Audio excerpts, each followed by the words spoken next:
Hi folks, and welcome back to Meaningful Money.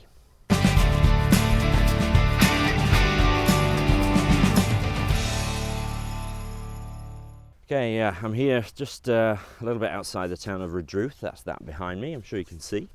Now what I said I'd do next is some sort of mega basics, right? Just 3 or 4 of them, because I've had 2 or 3 requests actually on the website and Facebook, just asking for me to go mega simple. And that's fine, because we're all at different stages, and it may be that you have no idea what a pension is. That's for next time. But for this time, I'm just going to explain the difference between saving and investment. Now, the problem is that those words are often interchanged, and that's not wrong as such, but there are a difference, certainly when I'm talking about them, there is a difference between the two. So this little mini-series, if you like, is on request. People have asked for it. Hope it's helpful. So if we're going to talk about saving first. Now, what I mean by saving is you put your money in a bank account. Saving into a bank account, either regularly paying into it monthly out of your salary, say, or if you have a lump sum of money, you might shop around for the best bank account or building society account to save your money into. Now what you're doing when you do that is you are in effect lending your money to the bank, and in return for that they will give you interest, which means they will pay you for the privilege of looking after your money, of borrowing your money. Now, as I speak at the moment, it's January 2011, and here in the UK, the Bank of England base interest rate, which is the interest rate on which all other ones are based, hence the name, is 0.5%, which is pretty paltry, to say the least. All that means is that if you have £1,000 in the bank, you will get £5 per year of interest. That's if you have a bank account which is paying 0.5%. You can get accounts which pay more than that. But what is essentially happening is you are lending your money to the bank, and they are paying you for the privilege of looking after your money, and that payment is called interest, and it's added to the money you've got. So let's say the interest rate is 5% and you've got £1,000 in the bank. Well, at the end of the year, you will get your bank statement and it will show £1,050, £50 being 5% of £1,000. Right? So that's so far so good, so far so straightforward. Just checking out what's happening there because the road is about 10 yards that way. Now what happens then is that the bank lends your money to other people. It lends it to people who need a mortgage or a personal loan or similar. And how banks make their money, or at least part of the way they make their money, is that they will charge the people they lend your money to a higher rate of interest than they are paying you for looking after it. So they might, if I've got £1,000 in the bank, they might pay me 5% for the privilege of looking after that money. But if they lend my £1,000 out to somebody else, then they might charge that person 10%.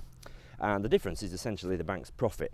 Now that is obviously extremely simplistic, but it serves a purpose. By saving in a bank account, your money is still money. It's still cash, if you like. You can go to the bank and ask for your money back, and they are duty bound to pay it back to you.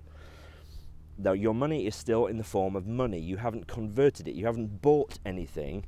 You've merely deposited it somewhere, and in doing so, lent that money to the bank, and they will pay you interest for the privilege.